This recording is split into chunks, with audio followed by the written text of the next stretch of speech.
Hello, everybody. We are doing the second week of the Get Over Your Damn Self book. We are so excited. We're going to be going over chapters 3 to 5. There's so much good information in here. I'm so excited to go over it. There's literally so much stuff. I'm like, it's hard to pick my favorite freaking points. But in chapter 3, she goes over essentially like our version of 100 list, right? And she's just talking about making your list and making it a long one. And I love, my favorite part about it is when she talks about how always have a master list. So she says, no matter what you end up using, understand that you may have lists that you create all over the place. We can't always dictate when our memory will be jogged. Just promise yourself that you will take all those names scribbled on the backs of envelopes or in random notebooks or in notes on your phone and then transfer them to your master list. You'll be so grateful for this simple practice and discipline. And for me, I love that because I literally feel like I have like 7 versions of a hundreds list all over the place. And I'm just like never knowing like how to kind of stay organized. So what I did was I just made like a simple table in Excel or in Word, and did it that way. So it was super easy to like then start transferring, which I just started doing. So that way I can just have it. And then I actually linked it to like a Google document. So like I just transferred everything over. So like on my Google document, that way I always have access to it, like even if I'm on my phone. So that was a really, really helpful tip for me that like I've already put into practice.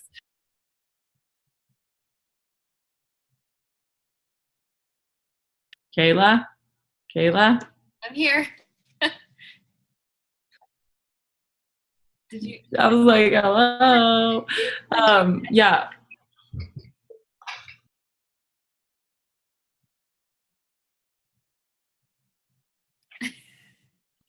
Okay. What's your aha moment? Okay. So, what I really liked in chapter 3 was adding to your list every day. And I think that's super important because a lot of times, and I think this is really important for newbies, the longer you're in the business, you realize the more that, you just can't get stuck. Kelsey, I'm going to start laughing. You can't get stuck on like the same people over and over again. You have to constantly be moving forward and finding new people to talk to. So I love this part where she's talking about adding to your list every day. And that's definitely something that I'm trying to do every single day. I'm trying to find at least 1 to 2 to 3 to 4, however many I can find, but at least 1 to 2 new people every day to add to my potential list. So whether that's, I'm sending out messages, I'm talking to people in person, whatever it takes to get those new potentials. And when I say new people, I'm meaning like I've actually had a conversation with them about the business and they are somewhat interested. They just maybe haven't taken that leap yet. So for me, I want to get them on the phone one person on the phone every day, and explain the business to them. So that's, in doing that, you're going to constantly be adding people to your list. And then there was something else I think she said that I really loved. Or maybe it was, that's in chapter 5, but it kind of ties in, and I'll go, when we talk about chapter 5, I'll talk about that. But I just, constantly evolving that list, and you can still go through your follow-up people, don't forget about them, but constantly be moving forward and adding new people to that list every day. You don't want to get stuck on the same people and just hoping that they're going to sign up, because you don't want to count your chickens till they're hatched. And she talks about that in the book. You never, bank on somebody signing up, because you don't know what's going to happen and you can't control that situation. So you want to make sure you're constantly talking to new people. So that was my big thing in that chapter. Yeah, I love that point. I love adding to your list every day. And one thing that I love that she gave a suggestion on in that section was how one way you can add to your list is just by talking to people in person. And she just made the point that like you want to make sure that we take our business with us wherever we go, and we have to be presentable at all times. And I am literally the worst at this, you guys. Like I look like this like most of the time. Like I have these like hairs going like this. But she says, she's like, she's not suggesting that you have to be like dressed to the tens or whatever, but be presentable enough to feel confident, right? I know when I'm a hot mess, like I don't talk to anybody. I put my head down, like I have like acne all over my face or something. I don't know what, but you know, when you're like super insecure and you're just like, nobody look at me. I'm just going to run to the store real quick. I hope nobody sees me. But every time you step out of the house, that's an opportunity for you to grow your business. And so I love how she made that point that you simply want to feel confident and make the person you encounter think that you have your act somewhat together. Now, if you have your act two together from the opposite standpoint, they're going to be like not relatable to you at all, but like you can just put like maybe some foundation on, or just maybe have like some sort of thing to make you feel confident, because it's not necessarily about them. It's more about making yourself feel confident. So I love that point. Okay, Cass, what was your aha moment?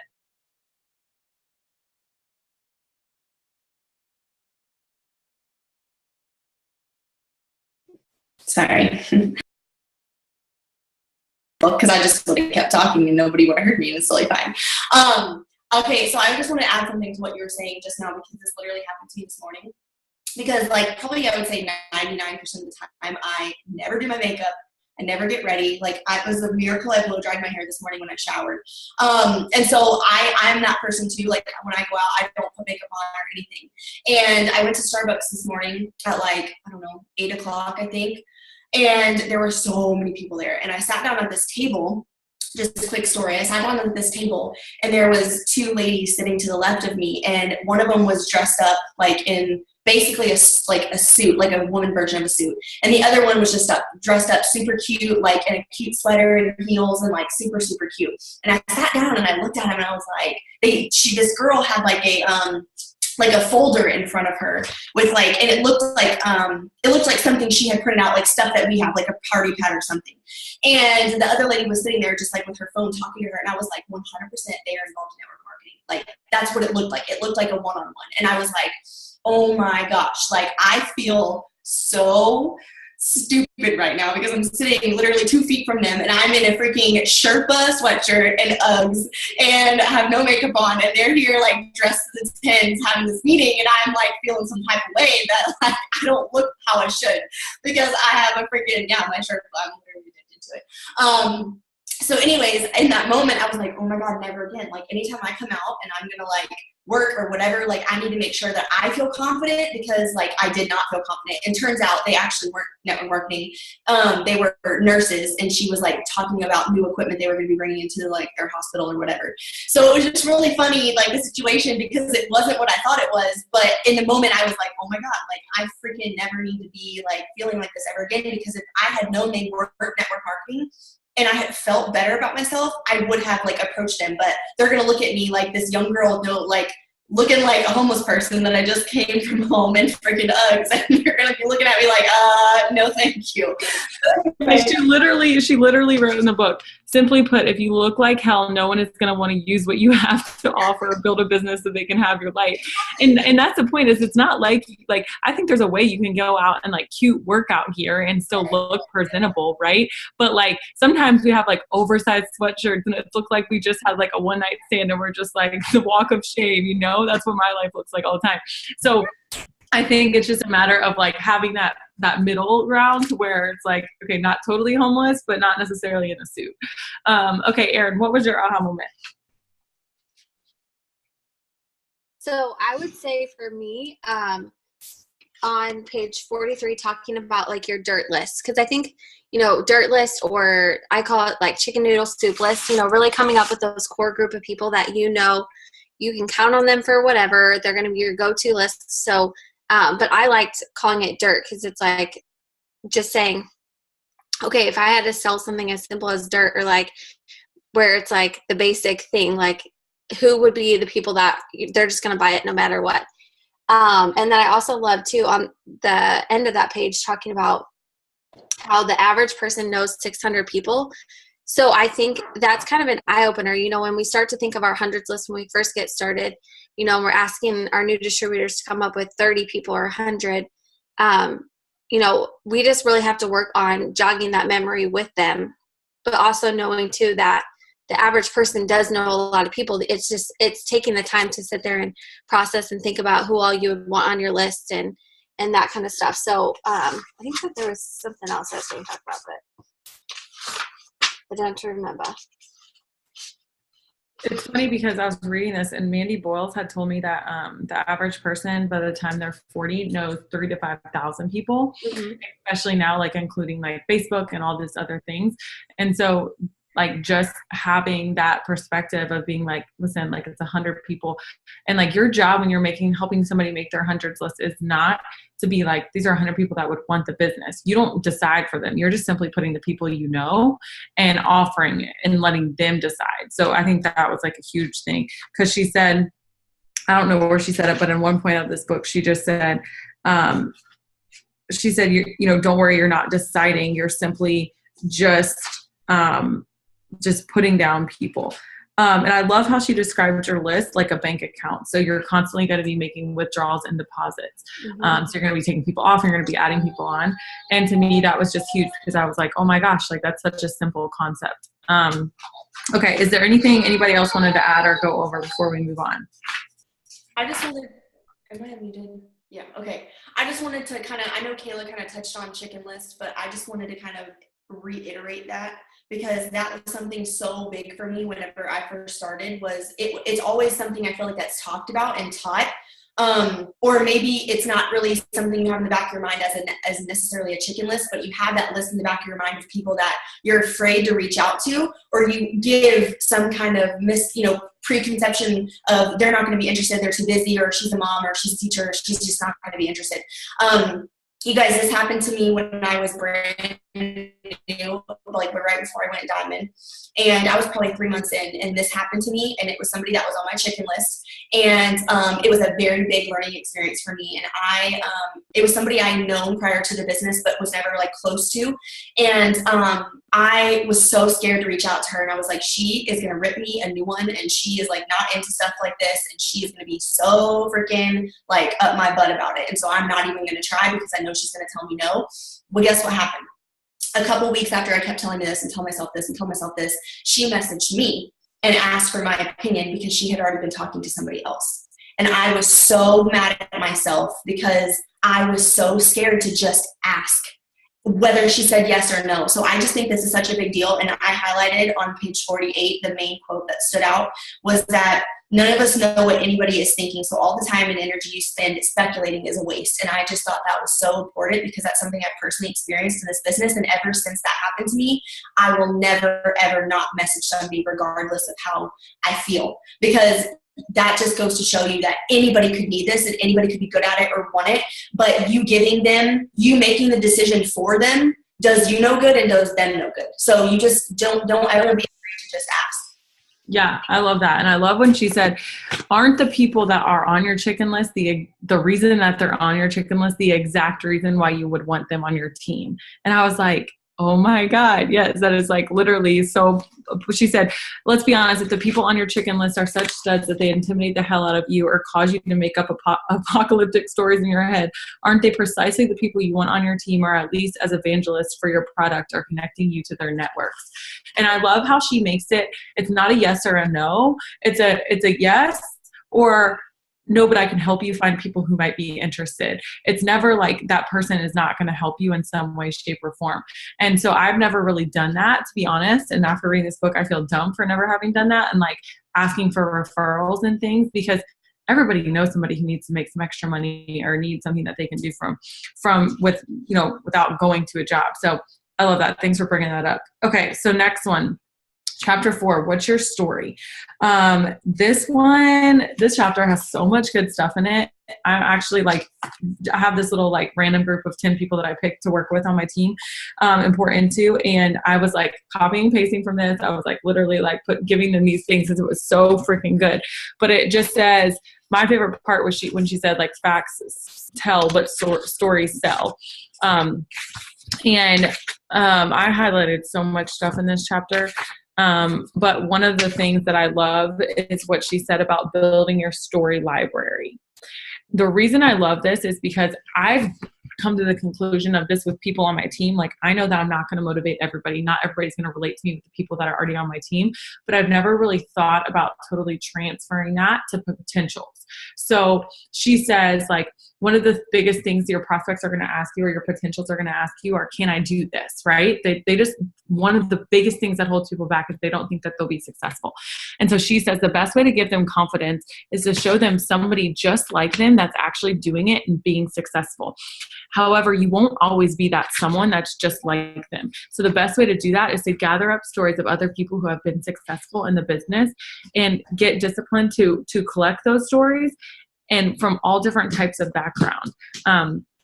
So that way you can make sure that when you give your team members recognition, you can add that thing to their library so that, you know, hey, I need a nurse that's been successful. Okay, I'm going to do Erin. I need a hairstylist that's been successful. I'm going to do Cass. I need a corporate executive, somebody that's been in the corporate world. I'm going to message or give them Kayla's story.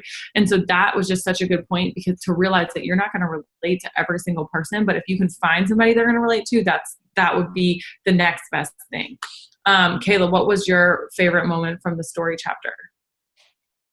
Yeah, so I really liked, telling your story, but keeping it short, because I think a lot of times we add in a lot of fluff and a lot of details, and people's attention spans, especially on social media, are very short. And I'm kind of the worst about this, because I like to write and I like to tell a lot of stories, but I think sometimes we need to keep it.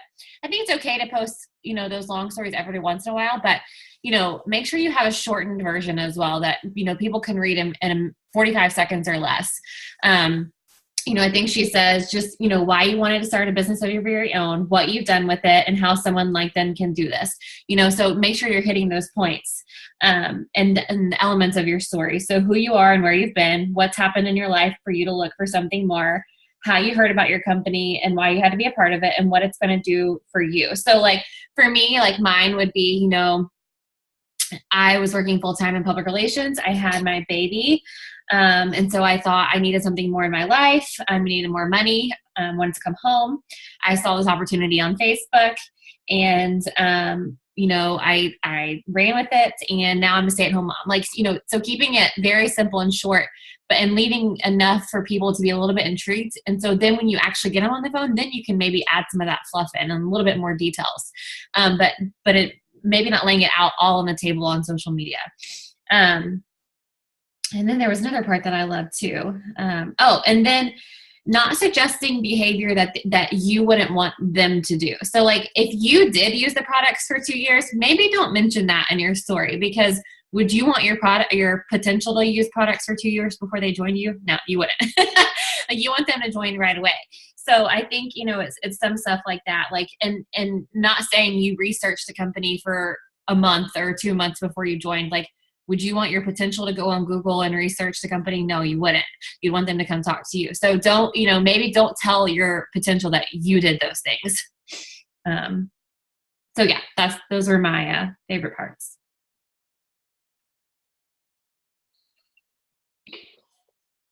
Awesome. Yeah, I love those points too. Cass, what about you?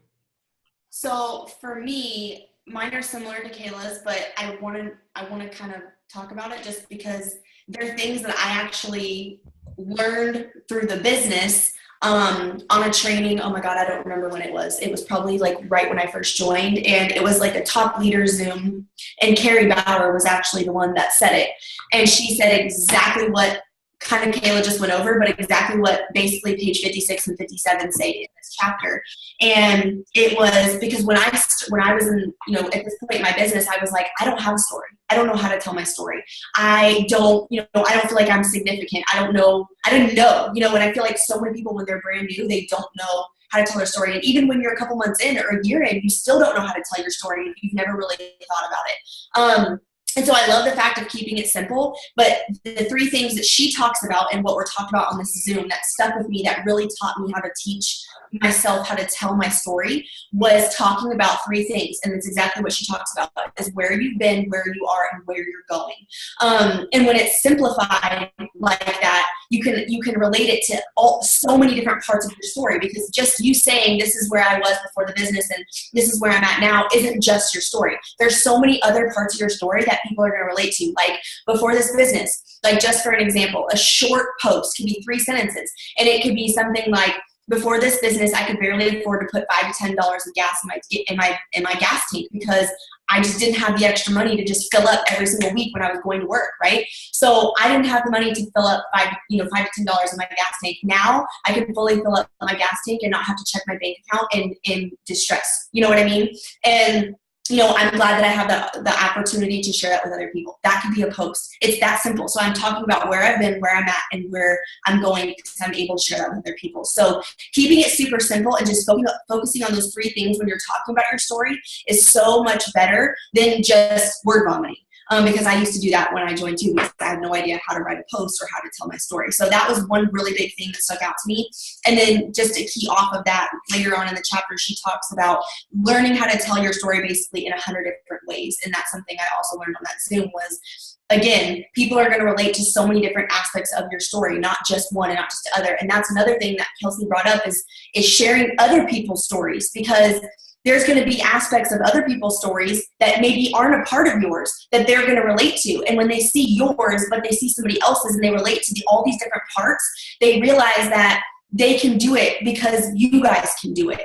And that's why it's so important to just make sure that you're sharing all different kinds of walks of life, because a mom may not relate to me because I'm not a mom and I don't have kids. And so she's probably looking at me like, well, you don't have kids, you're not busy, you don't know. But if I share like Kelsey or Kayla or Erin's story, because they're all moms, they all come from different backgrounds, but they're all moms. So they're going to relate to that story in a different way. So anyways, that was just what I took from it, because that's something that really impacted me when I was learning how to do this when I first got started. So that's it. Yeah, I love it. I love that too. And I love like how the reason that she says that's such a good way to do it is because there's an emotional connection attached to that. Erin, I'm like biting my tongue because hopefully you're going to say what I'm going to say, because there's so much stuff I want to talk about in this chapter, but I'm going to let you go first. So I loved, and Audrey said it in the so we're paid storytellers. There's like all these like little aha moments. And so I think it's important to know that, she gives you kind of the elements of what your story, like what people look for, who you are, where you've been, what's something in your life that's happened, how you heard about the company, and what it's going to do for you. And so I think, just even the examples that she gave in catering your story to your audience, but knowing that your story is going to evolve. So, like you're constantly writing new versions and things like that. So it's like, I have stories in my notes from like last year, but I have to like constantly update them because so much has changed in the past year. And then what was the other thing? People are drawn to authenticity, so don't be afraid to share your real story, even if it's totally, even before it's totally comfortable to do. So I think, I had, and this is just speaking from, I had a girl reach out to me, and she's a diamond leader, and, they just had their 3rd failed IUI cycle. And she was like, how do you go about working in your business and still sharing your story? And so being able to talk to her through that process. And so it's not comfortable, like some of those situations, and sometimes the things that you've experienced or what you're going through, they're not comfortable, but you can relate to so many people. And had I not ever shared that, I wouldn't have had her reach out. And so, it's okay to get a little vulnerable, because I think, we're all human, but it also just opens up the doors to connecting with so many more people that you may just be holding back, and that was one of the things that I really loved. And then Kelsey, I'll let you. Yeah. The authenticity thing was huge to me. The power lies in your truth. Every single time one of your business partners reworks her story to reveal her truth, she actually starts attracting more people and growing faster.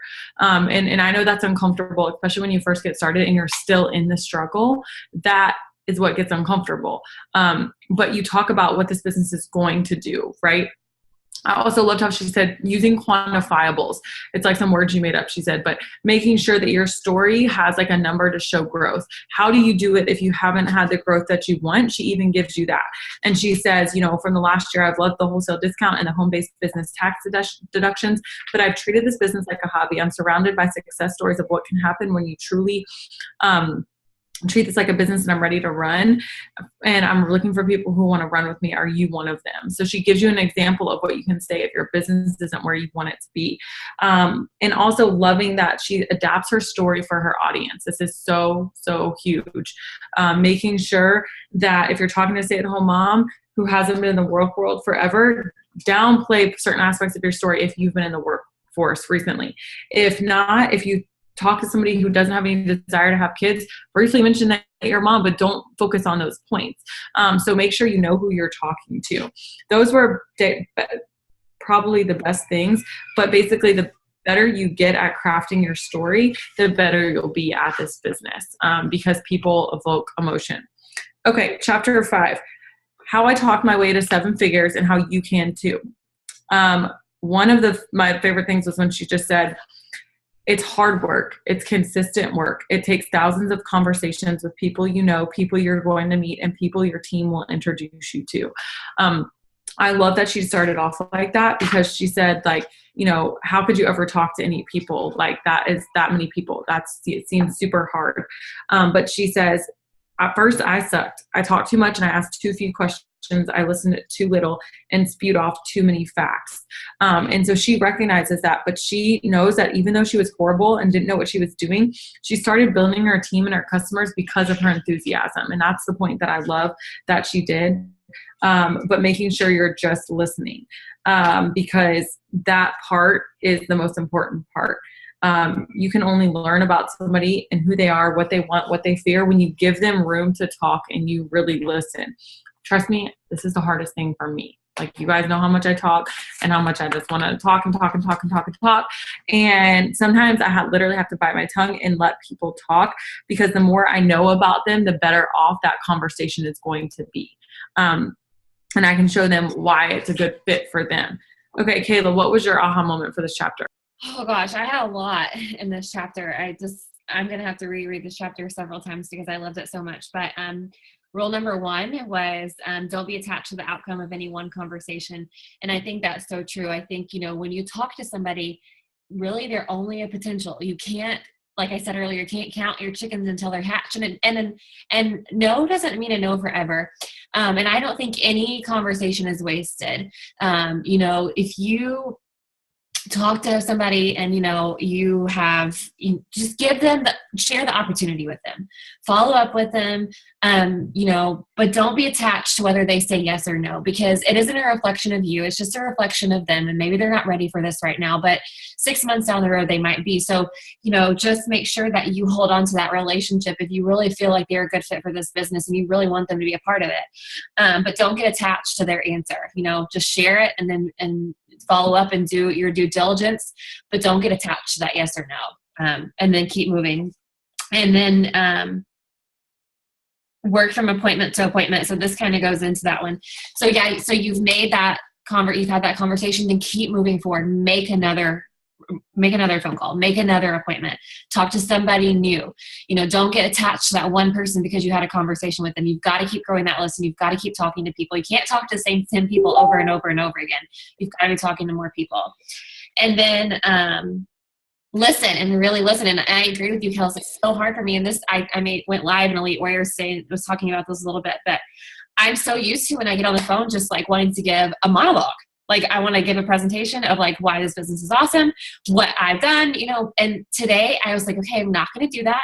And I got on the phone with a potential, and it was so refreshing just to sit there and listen to her talk to me and have her ask me questions. I did start off the conversation with a little bit about Edworks, a little bit about me, but then I just said, I want you to talk to me. I want you to tell me what you want out of this, or, what questions do you have? And remember not to answer questions that aren't asked. Like, if I might be giving them more information than they could have ever needed or wanted. And so, just hearing what they have to say and really getting to know them as a person, I think that they will fall in love with you more. They're going to fall in love with the process more. And in return, you're going to do the same. You're going to not feel like you're having to sell this business to anybody, but you're just listening and sharing what you have to offer. So those are my favorite parts. Yeah, absolutely. And I love too when she was talking about the appointment thing that you said, but she said people are afraid of being pushy when they ask for the next appointment, but being professional is never being pushy. And that just really stuck out to me because your time is valuable and so is your prospects. So as soon as your prospect enters your funnel, you have to work from appointment to appointment, no more than 24 to 48 hours apart. And so setting your next appointment will make it so much more of an enjoyable process. So you're not like every time you're following up, you're not like, oh God, is she going to think I'm annoying or I'm being pushy or whatever? But because you set that appointment and you did the work ahead of time, it's going to pay off in the long run. Okay, Cass, what was your favorite part of this chapter? I had so many, like literally so many. I narrowed it down to 2 and mostly 1 just because it's something that's really impacted my business. But the first thing I'll just touch on really briefly, because I know you already kind of mentioned it, is being authentic. And I think that that's so important because I feel like sometimes when we're brand new or even when we're trying to find our way or find our story when we're, going through our journey in our business, I think sometimes we get so caught up in comparing ourselves to other people or comparing our speed or our journey or our enrollments to other people in this business. And we forget that, we don't need to be like anybody else. We need to be us. And that's what one thing that she states is that, it says, be you, be a prepared, confident you. That's where your power lies. And I think that that's so powerful because it's true. That's where your power lies in this business because no other person is you. And you bring something to the table that someone else doesn't. And that's, again, goes back to why things are going to work for you and they're not going to work for other people because only you can do what you do best. So I just think that that's so important for us to remember because we just get so caught up in that sometimes and we just forget that, no matter whether we're a brand new distributor or we're an ambassador diamond, we're ourselves and we're authentic and we're real and we don't try to be like anybody else. And then the second thing, which I don't know if anybody's touched on this yet or will, but is the what's in it for them on chapter, or it's rule 12. Just because I think that, again, sometimes when we get into conversations with potentials, we're seeking them out and we're attached to that outcome and we're like, who am I going to get next? And that's something big that she talked about that I was like, oh my gosh, sometimes our brains just shoot for, am I going to sign a distributor? Am I going to get this person? Are they going to go on my chart? And we lose sight and we lose track of, making sure that we're making them realize that we have an opportunity that is going to help them. And when you're pulling those reasons out of them of what they need and why they need it and what they want, and that's really making them think about and realize why they really need to join the business in the first place because you're making them look at all of those reasons. So when you're talking about that, I think that can make the biggest difference with sealing the deal with people because if you think about it, when you're talking to somebody about what's in it for them and they're thinking about all those reasons, they're going to think of every reason why they can't afford not to sign up rather than you just telling them it's $99 to get started and they're like, yeah, right, I don't have $99 to get started. And they haven't even thought about why they might actually need it, and her talking about the pain and no pain list I thought was really, really cool because I don't think that that's something I've ever done. And, you subconsciously do it sometimes, but when you physically lay it out for yourself of, okay, this is what she might be going through and this is how I know I can help her with this business, that should be your message right there. And she gives you specific examples of how to set that conversation up. And I just thought that was so cool. Something I've never really even thought to do prior to having that conversation that would make me go into that conversation that much more confident. So that was mine. Yeah, my favorite part was don't be on the hunt. And the reason I love this is because I think sometimes we psych ourselves out and we think messaging is so scary and people are going to take it the wrong way because some people are on the hunt. And if you have the knowledge and you have the mindset that you're not on the hunt, you're just somebody who has something to offer somebody else. And adopt the intention of I have something special to share and I'm looking for people who want what I have to offer. That was huge for me. It's not just a gimmick when we say we're not salespeople, but shares people. Sharing is really what we do all over the place. As shares people, we don't focus on what we can get from others. Instead, we're curious about others' lives, hopes, and desires, and genuinely interested in giving information, giving solutions, and if it's a good fit, giving mentoring. It's someone doesn't want it, then there's no disappointment because you weren't after anything in the first place. In our profession, our job is not to get what we want. It's to help other people get what they want. And that is the epitome of what you want to tell your team, what you want to tell yourself every single day before you start messaging, every single day when you start your business, because it's just going to be a total game changer for how you do it. Erin, she had to hop off, but she wanted to talk about being a prospecting slut. That was really funny when she said that, but basically she says it's like less is more. So it's like dating. When you start seeing someone, you don't want to show too much skin right away. You don't want to be a slut. It's the same thing when we have conversations about our business. Don't fall into the trap of thinking that if you tell your prospect everything, she'll be wooed into a command of the subject, and be convinced that what you're sharing is the greatest thing since the invention of Spanx. You run the risk of overwhelming or boring her, or even worse. So please, no verbal vomit. And I love that because you're simply just sharing, like you just are sharing and you're just answering questions. My rule is don't answer a question that hasn't been asked. Just kind of whet their appetite, which is what she said. Tell them enough relevant information about the business just so that they want to take a closer look at it. And want them want to have a further conversation to it. So is there anything else you guys want to touch on before we hop off? Or is there anything else that anybody listening wants to add? While you're thinking about it, I'm going to tell you for next week, we're going to do chapters 6 through 10. So we're doing pages 89 through, what is it, 6 through 9 or 6 through 10? 6 through 9, right? 6 through 9, which is page 89 through 136.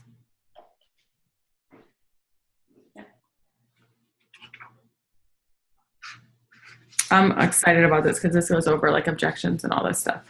Does anybody else want to add anything? No. I'm like obsessed with this book. It's so freaking good. Yeah. Well, thank you guys for hopping on, and we will see you next Wednesday, same time. Bye, guys.